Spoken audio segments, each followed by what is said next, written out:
Muito bem. Hoje vamos responder algumas perguntas mais específicas sobre a questão da psiquiatria, a questão do espiritismo. Muitas perguntas sobre esse tema, então nós resolvemos dedicar algumas respostas especificamente sobre os diversos transtornos.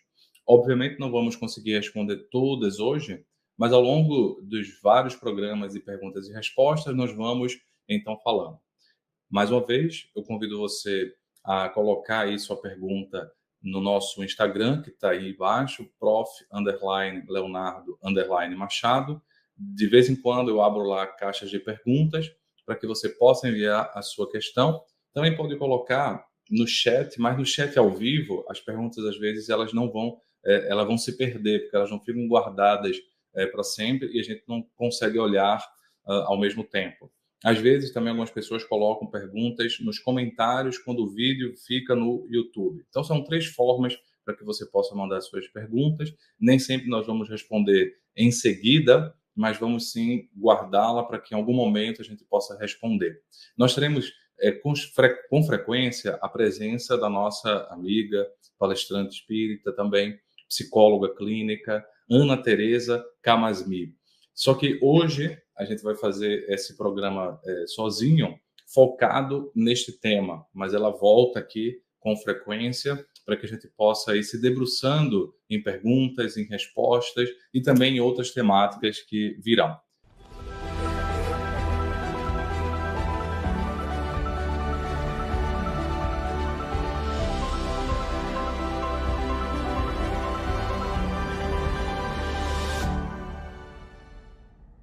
Tem um ponto muito interessante que diz assim: eu vi um vídeo seu falando sobre os efeitos positivos dos psicofármacos na mediunidade. Eu achei interessante, porque quando nós lemos o Livro dos Médiuns e temos como inconveniente para o exercício mediúnico a excitação de mentes frágeis, o analisar, normalmente associamos o processo depressivo e outras enfermidades mentais e desaconselhamos a prática da mediunidade. Está equivocada essa orientação? Se a pessoa está em tratamento médico, com administração de medicação?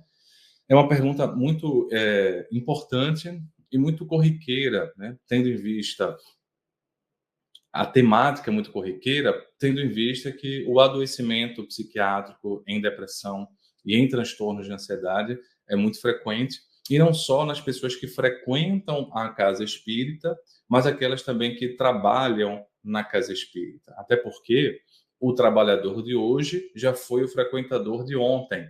Então, é possível e é natural que nós encontremos essa situação de trabalhadores nossos com depressão ou com transtornos de ansiedade, que até se mobilizaram para procurar o espiritismo por conta desses adoecimentos, o espiritismo como sendo uma forma também de ajudar a vencer essas questões. E para o tratamento adequado, na casa espírita, nós sempre recomendamos o tratamento profissional junto com o tratamento espiritual. Então, a pessoa recebe o passe, recebe água magnetizada, água fluidificada, assiste às palestras, se envolve em algum trabalho caritativo e junto vai também fazendo os tratamentos profissionais adequados. Então, é uma questão frequente de a gente poder ver nos bastidores, né, dos trabalhadores e nos bastidores daqueles que dirigem.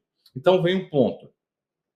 Quando a gente pensa em afastamento de uma pessoa dos trabalhos mediúnicos, geralmente são adoecimentos mais graves, né? Então, a gente está falando aí de esquizofrenia, de um transtorno esquizoafetivo, de um transtorno bipolar grave, tipo 1, que não esteja controlado.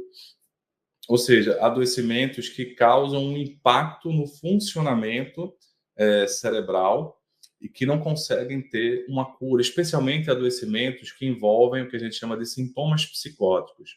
O que é que são sintomas psicóticos? São aqueles sintomas que demonstram que a pessoa está com uma quebra da barreira da realidade.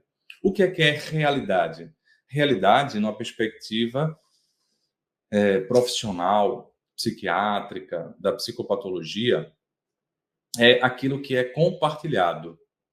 Então, imaginemos que eu tenha dito aqui, olha, que eu estou com um celular, todo mundo está vendo o celular. Essa é uma realidade compartilhada.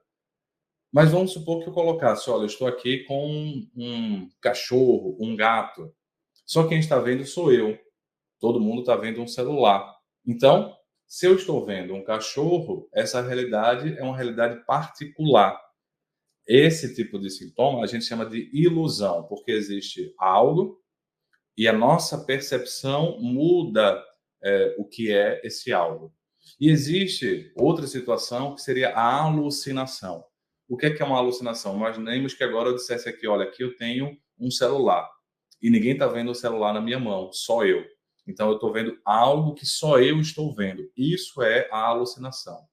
Além disso, além desse tipo de sintoma psicótico, que envolve o sentido de escutar algo que só eu escuto, ver algo que só eu vejo, sentir algo que só eu sinto, existe também a questão do delírio, uma ideia que não corresponde à realidade, mas eu, né, entendo como sendo real.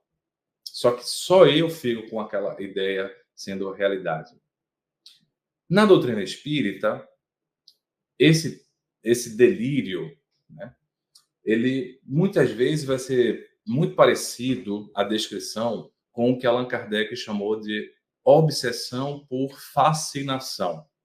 A fascinação é o quê? É um tipo de influenciação em que a razão está bloqueada. A característica da fascinação é que a razão esteja bloqueada. Então, as ideias mais absurdas, vai dizer Allan Kardec, permeiam a cabeça da pessoa que está fascinada e ela não consegue entender, ela não consegue visualizar como aquilo está fora, né, de uma razoabilidade. Então, é esse tipo de situação que a gente chama de sintomas psicóticos. Um conceito parecido na doutrina espírita é a fascinação. Existe também um outro tipo de quadro grave que Allan Kardec vai descrever como subjugação, e que muitas vezes na Bíblia, em outro, até na codificação a gente vai encontrar às vezes o termo possessão, mas Allan Kardec vai dizer que possessão não é bem o termo, porque ninguém possui o corpo do outro, subjuga a vontade. Então, na subjugação, o que está como característica é a paralisia da vontade. No delírio, na fascinação, a paralisia da razão. Na subjugação, a paralisia da vontade.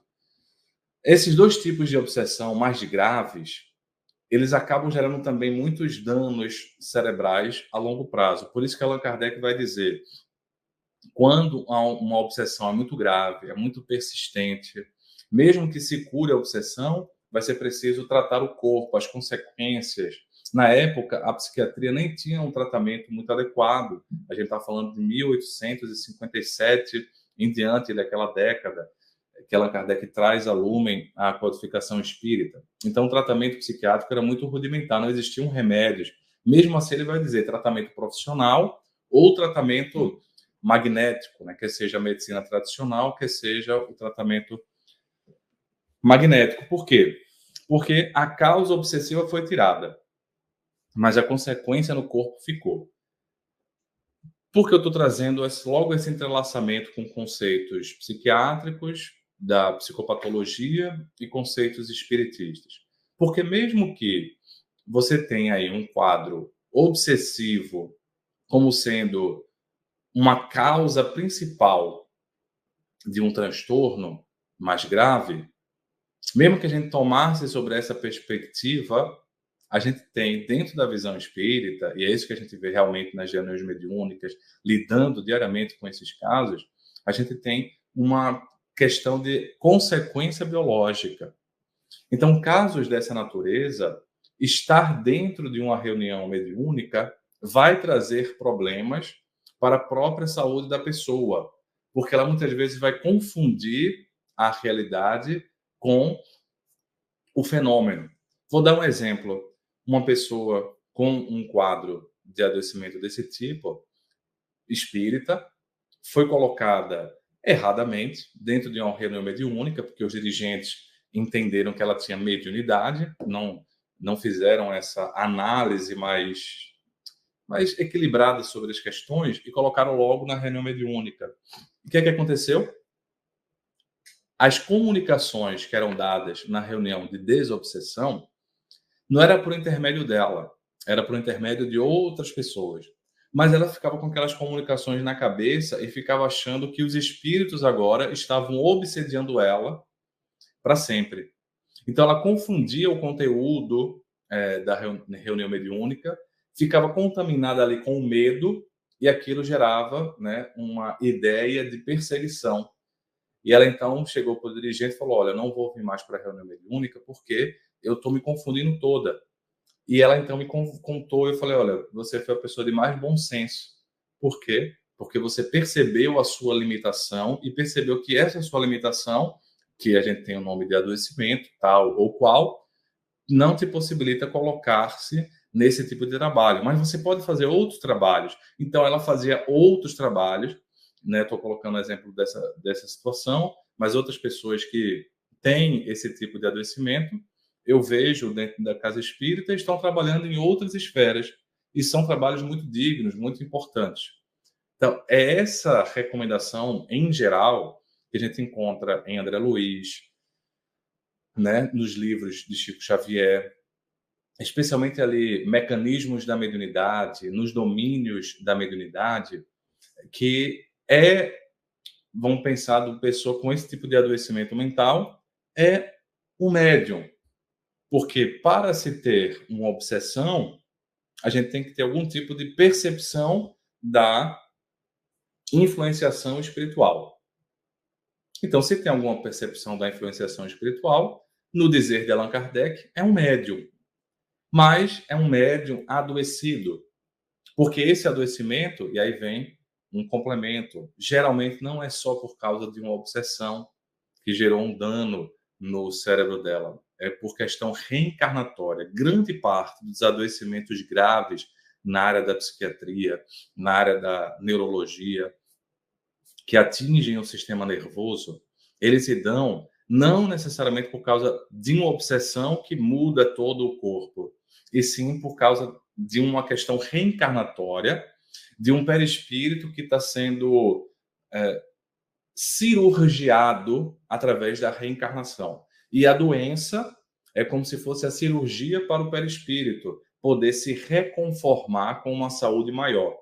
Então, é uma questão que vai ser, como a gente fala assim, kármica, reencarnatória, uma doença incurável e que traz essa limitação independente da presença do obsessor. E muitas vezes essa pessoa está na casa espírita recebendo ajuda, fazendo o seu trabalho, que não seja um trabalho diretamente mediúnico, a fortalece para que ela possa, digamos assim, ter a doença, mas não ser tão dolorosa assim, tão sem controle, porque a obsessão está mais ou menos controlada por causa da ajuda espiritual que ela recebe. Então tem mais a parte biológica, que em geral consegue, a não ser casos muito graves, mas em geral consegue ser mais bem controlada com tratamento psicofarmacológico, e ela tem ali ajuda espiritual para poder se manter numa relativa tranquilidade dentro daquela reencarnação. Então, o problema são mais os quadros psicóticos, né? Os transtornos psicóticos. Quando a gente pensa em uma depressão mais comum, um transtorno de pânico, um transtorno de ansiedade, realmente a gente não encontra essa recomendação em nenhuma literatura mediúnica de que a pessoa não pode trabalhar para sempre, né? Não tem como trabalhar mediunicamente. Não. Ela é recomendado que enquanto está no processo depressivo, no quadro agudo, na fase do adoecimento mais grave, de transtorno de pânico, transtorno de ansiedade, ela esteja afastada, mas aí não é por conta da medicação que ela está tomando, é por conta do próprio adoecimento que vai deixando com que o psiquismo dela não consiga sintonizar de forma adequada. Como assim? Por exemplo, na depressão a pessoa tem muita ruminação, fica vindo muitos pensamentos repetitivos, geralmente pensamentos de culpa, memórias negativas do passado. Na ansiedade é a mesma coisa. mas geralmente pensamentos sobre problemas catastróficos que podem acontecer no amanhã. Então a pessoa fica ruminando, fica com muito pensamento. E uma das coisas básicas, necessárias, basilares para um processo mediúnico se efetivar com controle, com educação, com equilíbrio, é um certo nível de controle mental, um certo nível de equilíbrio mental, um equilíbrio dos pensamentos. Como existe esse adoecimento que está não só deixando a pessoa cheia de emoções difíceis, de forma muito persistente, mas também muitos pensamentos difíceis, fica difícil a concentração necessária para o exercício adequado da mediunidade. Então, em geral, no momento do tratamento, ela vai receber ajuda espiritual, o passe, a oração, assistir a palestra, fazer o tratamento medicamentoso quando for indicado, o tratamento psicológico quando for indicado, e depois que ela tiver numa fase de equilíbrio do tratamento, aí sim ela pode ir fazer o seu trabalho. Não é quando ela parar a medicação, é quando ela estiver numa fase que a gente chama assim de remissão. Ela não está mais com os sintomas presentes, ela não está mais com depressão, ela está em tratamento medicamentoso da depressão, porque às vezes o tratamento ele precisa ser continuado para sempre, ou às vezes por uns 3 anos. Vai depender da quantidade de vezes que a pessoa já teve uma depressão ou um transtorno de pânico. Enfim, da quantidade de vezes que ela adoeceu daquela forma. Então, um afastamento é mais temporário, enquanto a fase aguda está acontecendo, não necessariamente por causa das medicações, e sim por causa do desequilíbrio emocional e cognitivo ou mental, se puder fazer essa análise, né? Emocional e mental, temporário que a pessoa está passando por conta daquela condição. Se aquela condição ela vai perdurando, porque às vezes tem pessoa que tem uma depressão e depois de um mês melhora quando o tratamento começa. Tem pessoas que demoram 2 meses, tem pessoas que demoram 1 ano. Então, o tempo de afastamento vai depender do tempo que ela volta a ficar bem. E a medicação? Vamos pensar aí a medicação. A medicação, ao tratar o quadro psiquiátrico, ela vai ajudar a pessoa a ter mais controle, vou usar essa palavra para facilitar, nas emoções dela, mais controle nos pensamentos dela, mais controle na concentração, na atenção, em estar mais naquele momento presente, porque a medicação está fazendo com que o sistema límbico, eu vou usar alguns termos técnicos para vocês saberem que existem esses locais no nosso cérebro. Por exemplo, os circuitos córtico, estriado, tálamo, corticais, eles não estejam tão acelerados. Por exemplo, a área na frente do corpo caloso, o giro do cíngulo, esteja trabalhando em harmonia com o sistema límbico. A amígdala cerebral, no lobo temporal, ela não esteja tão sensível para trabalhar tão intensamente diante dos estímulos. Então, a medicação equilibra os pensamentos porque diretamente equilibra a fisiologia emocional do corpo. E como a fisiologia emocional do corpo ela vai influenciar os nossos pensamentos, porque existem áreas do nosso cérebro, por exemplo, os circuitos córtico, estriado, tálamo cortical, que passa pela parte da frente da cabeça, que é o córtex pré-frontal, trabalha de maneira mais fisiológica, que durante a psicopatologia essa fisiologia foi perdida. O remédio, ao restaurar essa fisiologia, vai ajudar no exercício da concentração, tanto quanto vai ajudar, por exemplo, para ela se concentrar nos estudos, para ela se concentrar no trabalho. O que é que acontece quando a pessoa está com uma depressão? Ela não consegue estudar direito. Se ela for, por exemplo, estudante, concurseira, ela não consegue trabalhar direito. Por quê? Porque a mente dela está desorganizada temporariamente por causa do adoecimento. Da mesma forma, ela não vai conseguir trabalhar mediunicamente. A medicação pode trazer problemas a partir dos efeitos colaterais. E o principal efeito colateral que a medicação pode trazer problema é o efeito na sonolência. E é por isso que a ideia dos remédios psiquiátricos trazerem problema para o exercício mediúnico tem muito a ver com os primeiros remédios psiquiátricos, como eu conversava com alguns médicos, por exemplo, como o próprio Divaldo, ele pega uma etapa de psiquiatria, né, em que os remédios traziam muitos efeitos de sonolência. Então ele me diz assim, mas lá naquele momento, né, Léo, no início da psiquiatria, dos remédios, o primeiro remédio foi em 1954, o primeiro remédio do mundo. Os primeiros remédios da psiquiatria, que é, por exemplo, a clorpromazina, eles vieram da anestesia, inclusive. A clorpromazina era para dar uma anestesia. Então eles foram o quê? Eles davam sedação. Inclusive, no início da psicofarmacologia, achava-se que para fazer o efeito terapêutico era preciso gerar uma sedação. Por exemplo, neurolepsia, quebra. Neurolepsia, quebra da atividade do neurônio. Então, tinha que diminuir a atividade do neurônio, por quê?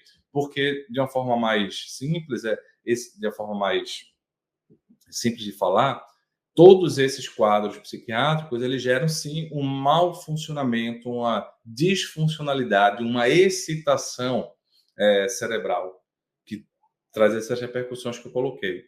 Então, os remédios, eles tentavam acalmar o cérebro, mas acalmavam demais, dando sonolência. Então, chamados barbitúricos, que eram os tranquilizantes maiores, davam sonolência e a pessoa realmente não consegue. Existem remédios que dão sonolência? Existem.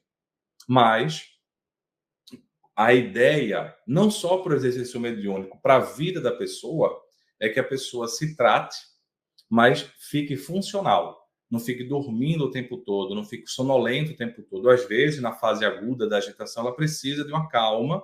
E aí sim, os remédios, no início de um tratamento psiquiátrico para depressão, de um tratamento psiquiátrico para ansiedade, eles precisam estimular, muitas vezes, o sistema GABAérgico, que inibe o cérebro como um todo, para que eles possam ter algum efeito posterior no aumento da serotonina, no aumento da dopamina, que são outras classes de remédios. Então, na fase aguda, as coisas que atrapalham o exercício mediúnico, tanto quanto o trabalho, vai ser a própria doença e o remédio que causa uma sonolência. Com o tempo, esses remédios que causam uma certa tranquilidade, uma certa sonolência, vai sendo retirado. Mas isso, pessoal, não é só no exercício mediúnico, é no exercício da vida como um todo. É bem interessante o seguinte: o paciente chega, ele está super mal, muito ansioso, o cérebro muito excitado, e aí a medicação precisa ser um pouco de determinado tipo para acalmar o cérebro dela. E é curioso que mesmo assim ela não dorme. E muitos falam assim, doutor, curioso, eu tomava uma dose bem alta de tal remédio, não dormia nada, para você ver como é que meu cérebro estava agitado, né? Agora, quando eu tomo a metade desse remédio, eu tomava 3 vezes a dose, agora quando eu tomo a metade eu fico sonolento. Por quê? Porque o cérebro voltou para a fisiologia, saiu daquele estado de excitação, de agitação cerebral, voltou para a fisiologia e o remédio que dá sonolência não é mais necessário. Aí a gente vai tendo outros tipos de remédio. Então, não é o remédio em si, é o efeito colateral possível de alguns remédios. E no início da psiquiatria, quase todos davam essa sedação. Então, esse, inclusive, é um dos principais problemas que, às vezes, fazem com que as pessoas não cheguem ao psiquiatra, não se tratem, porque elas ficam com medo de ficar dopada. E esse medo de ficar dopada faz todo sentido pelo início dos remédios da psiquiatria. Realmente deixavam dopados. Mas cada vez mais existem vários remédios, várias possibilidades. Algumas mais caras, é verdade. Outras mais em conta, sim. Que possibilitam um tratamento sem deixar dopado. Ou seja, trata a fisiologia emocional sem deixar uma sedação. E aí, nesse aspecto, elas não vão atrapalhar a mediunidade. Eles vão ajudar o exercício mediúnico nessa perspectiva. Então, no segundo momento em que o tratamento da pessoa entra numa fase de remissão, mas ela tem que fazer um tratamento prolongado porque está lidando com neurônio, e os neurônios demoram a cicatrizar, digamos assim, de uma forma mais simples, o tratamento medicamentoso tem que demorar, mas não é o medicamento causando efeito colateral. Para a pessoa poder ficar muito tempo com o remédio, geralmente é um remédio que não está trazendo efeito colateral. É tipo assim, doutor, eu tomo esse remédio, é como se fosse uma água, eu não sinto efeito colateral nenhum. Isso vai me dar, tá me fazendo algum bem? Curioso, doutor. Depois de um mês eu fui vendo assim, me sentindo bem, mas eu não sinto nada quando eu tomo remédio. Esse é o ideal. A pessoa não sentir nada, né? É como se fosse uma água, porque ela está mexendo na fisiologia, positivamente falando, sem trazer efeito colateral. Aí, para a gente poder exemplificar, eu lembro de um caso de uma médium que pedi na época para poder contar. Ela trabalhando em reunião mediúnica, com psicofonia e tudo mais, ela tinha quadros de depressão. Só que quando ela estava com depressão, na fase mais intensa, ela buscava ajuda espiritual, mas também ajuda profissional. E foi nesse momento que eu a conheci. E quando eu a conheci, ela estava não só com depressão, como também com transtorno de pânico. Então, ela fazia o tratamento, depois que melhorava da depressão, estava tudo bem, ela voltava para as atividades mediúnicas e a comunicação mediúnica se efetivava. Mas, curiosamente, aquela vez que a conheci, era a primeira vez que ela estava tendo transtorno de pânico. E ela, como médium, me disse o seguinte, né, e a filha corroborou, né, confirmou. Doutor, é curioso. Por quê? Porque a crise de pânico ela vem de uma forma convencional. Aperto no peito, falta de ar, bolo na garganta, sensação de que eu vou morrer, sensação de que eu vou ter algum ataque, né, no coração. Porém, depois da crise normal, digamos assim, convencional, eu começo a dar comunicação mediúnica, só que de uma forma descontrolada, de uma forma desequilibrada, porque eu dou em casa, né? Antigamente eu só dava antigamente, ou seja, quando eu estava sem esse transtorno de pânico, quando eu estava bem, quando eu estou bem, quando está controlada a doença, eu dou a comunicação só na reunião mediúnica. E a comunicação ficou descontrolada. Mas o que me chamou a atenção da minha filha, e foi isso que a filha confirmou, é que eu falo em espanhol. Então veja que coisa curiosa. Ela dá comunicação, mas o espírito que se comunicava falava numa língua que ela não fala. E a filha que sabe falar espanhol dizia: mamãe, e assim, é um espanhol correto, não é o espanhol mais correto do mundo, mas você fala assim o espanhol correto, dá para entender. Ou seja, era uma comunicação. Então, o transtorno de pânico não dá para ninguém a capacidade de aprender a falar espanhol. Não tem como ser o transtorno de pânico. Era aí uma manifestação inteligente da comunicação mediúnica, mas uma comunicação mediúnica que estava descontrolada, porque não estava equilibrada no momento adequado que a médium queria, porque ela estava passando por um adoecimento. E aí, curioso, depois que ela se tratou, que ela ficou bem, ela conseguiu voltar ao trabalho mediúnico dela e às comunicações como antes. Então, é isso o que a gente vai observando, né? E aí eu já emendo a pergunta com outra. Deixa eu abrir aqui para vocês. Que é justamente uma questão sobre a síndrome de pânico, que aí eu já estou explicando, né? A síndrome de pânico não é necessariamente uma obsessão. Veja que nesse quadro da médium, ela dava uma comunicação mediúnica, mas a crise de pânico em si era uma crise de pânico bem fisiológica, bem típica.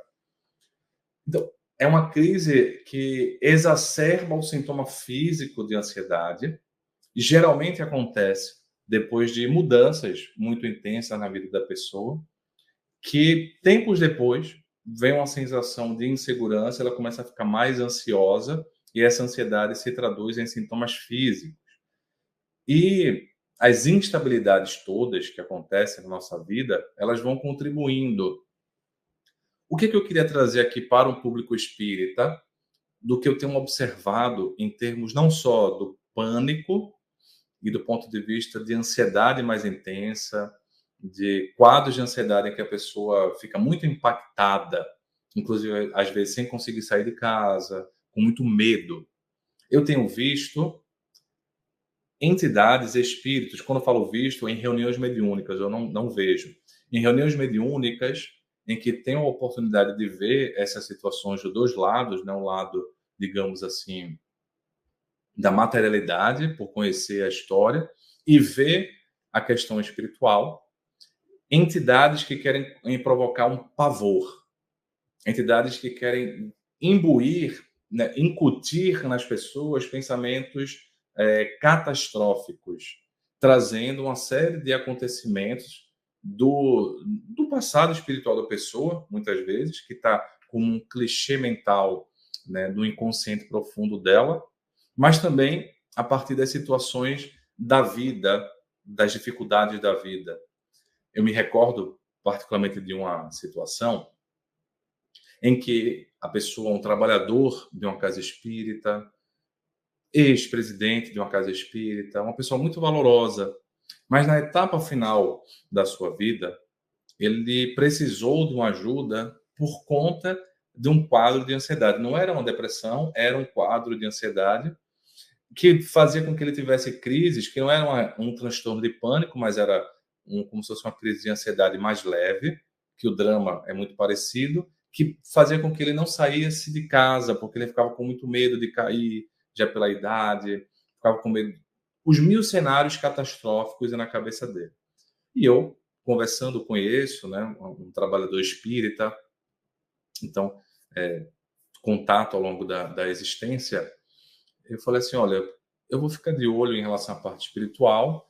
E muito curiosamente, quando eu estava em uma palestra na Mansão do Caminho, antes me veio claramente a percepção dessa pessoa, que é uma pessoa muito amiga, uma pessoa conhecida, e me veio a lembrança dele e dizendo assim, um trabalhador como ele não pode, não é para ficar em casa. Os espíritos perturbados e perturbadores querem prendê-lo em casa, causando pavor e paralisia, porque ele estando presente no movimento espírita, no centro espírita, fazendo o trabalho dele de bastidor, ele vai sendo também um símbolo de que vale a pena ser espírita. Vai sendo um símbolo assim de estímulo aos mais jovens. Um trabalhador como ele, nós benfeitores, nós espíritos bons, precisamos de trabalhadores como ele. E aí veio claramente mas foi um segundo assim, toda essa narrativa que eu estou trazendo me deu um estalo. Então, depois que eu voltei da viagem, da palestra, do trabalho na mansão presencial, eu conversei com ele e falei, olha, você confia, né? Se você quiser, a gente faz uma ajuda, etc. Contei por alto para que ele não ficasse com muito medo.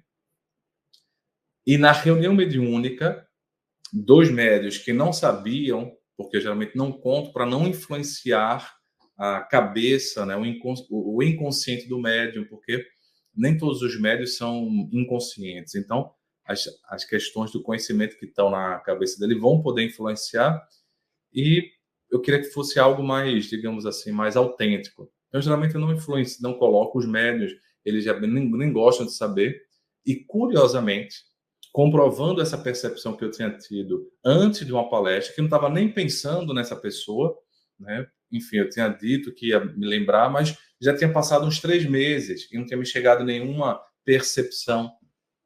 E quando foi fazer essa ajuda, dar esse passe, essa reunião mediúnica, etc., as entidades, né, espirituais que se apresentaram por um médium, era uma entidade que estava, inclusive, alterada no seu perispírito e trazia uma sensação de pavor.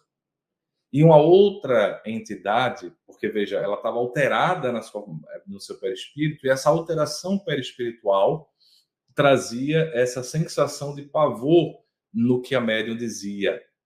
E o outro médium, a comunicação espiritual da entidade, era trazendo a ideia de que ele ia ter que ficar paralisado, que ele ia ficar como uma estaca. E os dois médios não sabiam das percepções. Então, uma percepção que eu tinha tido era do pavor, do medo, e outro era da paralisia, para que ele não saísse de casa e não, como coloca ali, brilhai a vossa luz. Não se acende uma luz para se colocar sobre o alqueire, mas sobre o candelabro para que se possa iluminar. Assim também brilhe a vossa luz. E o que a entidade queria era que essa luz, né, que todo trabalhador do bem tem, no sentido de simbolizar, né, a perspectiva da fé em ação sendo bloqueada por causa do pavor, por um lado, e da paralisia, das preocupações excessivas. Então foi muito interessante porque os médios não sabiam. E quando você tem ali comunicações, né, em que você tem pessoas que não falaram o conteúdo e o conteúdo tem uma temática parecida, uma temática idêntica, isso vem confirmar alguma coisa. Não quer dizer, pessoal, que todo transtorno de ansiedade, todo transtorno de pânico, toda fobia tenha essa questão de entidades que botam o pavor, o que fazem uma sensação de paralisia, esse tipo de teor. Não quer dizer que seja a obsessão a causadora unicamente. Mas o que eu quero dizer é que muitas vezes, junto das questões fisiológicas, das questões psicológicas, porque essa pessoa é uma pessoa muito ansiosa desde sempre. É uma pessoa que, para poder lidar com a vida, ela desenvolveu defesas de tentar ter controle em tudo. Então, é uma pessoa muito sistemática, controladora, não no sentido negativo, mas no controle de tentar ter certeza de tudo. Aí desenvolveu o que a gente chama de defesas anancásticas, ou defesas obsessivas, como se fosse quase um toque, quase um transtorno obsessivo compulsivo para lidar com as incertezas. Sendo que chega algum momento da vida que fica impossível a gente conseguir lidar com todas as incertezas, no sentido de ter controle. Por exemplo, eu posso cuidar do meu corpo muito, mas vai chegar algum momento que a doença vai aparecer. E geralmente é numa etapa da vida que a gente chama de velhice. No idoso, todo idoso vai ter algum tipo de adoecimento maior ou menor. É pelo próprio desgaste físico, quando não por questões reencarnatórias, etc. Faz parte da nossa existência humana algum tipo de adoecimento, especialmente nessa etapa. Então, um idoso que ao longo da sua vida toda sempre desenvolveu muito defesas de hipocondria, né? É natural que a ansiedade aumente. É o caso dele. E aí, estou contando a história porque também pedi, né, para a gente poder analisar um trabalhador humilde, no sentido de aceitar, né, de que pudesse a situação servir como uma ajuda de reflexão para outras pessoas, trazendo esse campo psicológico como abertura para as entidades tentarem influenciar. Não eram inimigos do passado, necessariamente, eram muitos inimigos do espiritismo também, perseguidores que se aliam todos ali. Então, mesmo que não seja a causa única, eu tenho percebido casos em que entidades apavoradoras e apavorantes tentam colocar o medo excessivo para que as pessoas paralisem, para que as pessoas parem de fazer os seus trabalhos, as suas questões.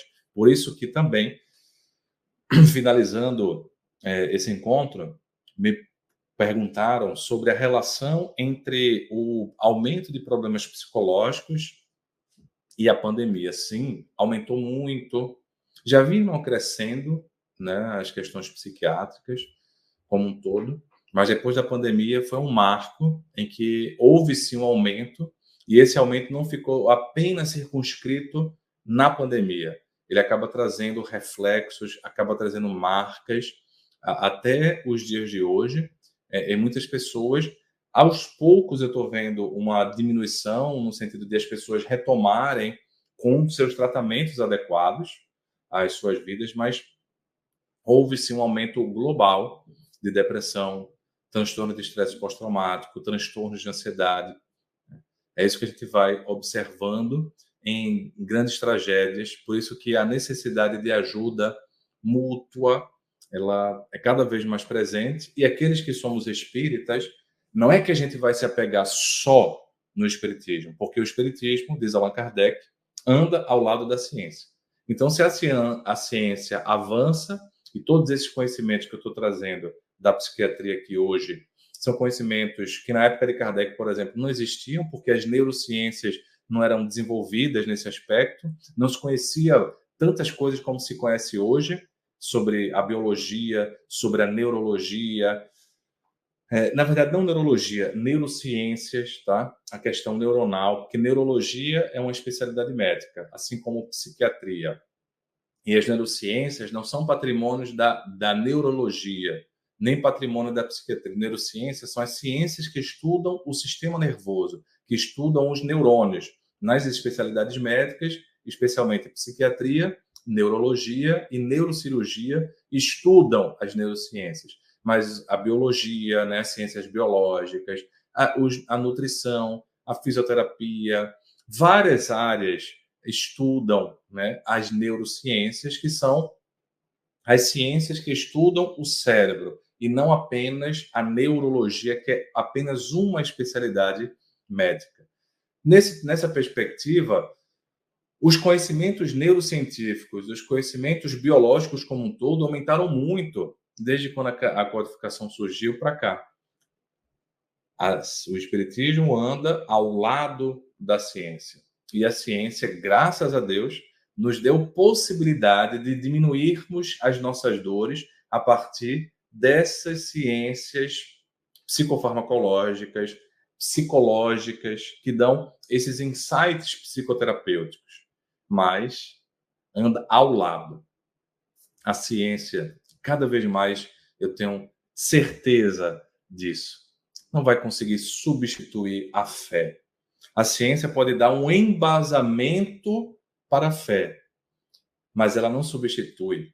Dessa forma, o que nós temos dentro da terapia do Evangelho de Jesus, dentro das terapêuticas espíritas da Casa Espírita, o passe, a prece, a água fluidificada, a comunhão entre os participantes, são potentes ferramentas para a gente poder se unir nesse momento de reconstrução do país, reconstrução de um mundo em que tantas guerras acontecem, em que tantas ameaças de guerras maiores todos os dias nos colocam pavor. Muitas entidades apavorantes e apavoradoras tentam nos colocar um medo desconfiado um de outro. O medo faz com que a gente desconfie um do outro. O medo faz com que a gente se isole, faz com que a gente paralise o nosso trabalho. E se somos espíritas, não devemos largar mão dessa outra ciência que é a fé. A fé é a ciência de Deus do nosso coração. É a certeza de Deus no nosso coração, reconstruindo as nossas almas, o nosso ser, a partir dessas ajudas. Nesse sentido, para que possamos lidar com essas várias situações desafiadoras, nós precisamos, não só no pós-pandemia, mas nas várias coisas que ainda acontecerão na nossa terra e que nós não temos nem total conhecimento, nos pegar cada vez mais na fé, para podermos, sim, termos dias um pouco mais tranquilos.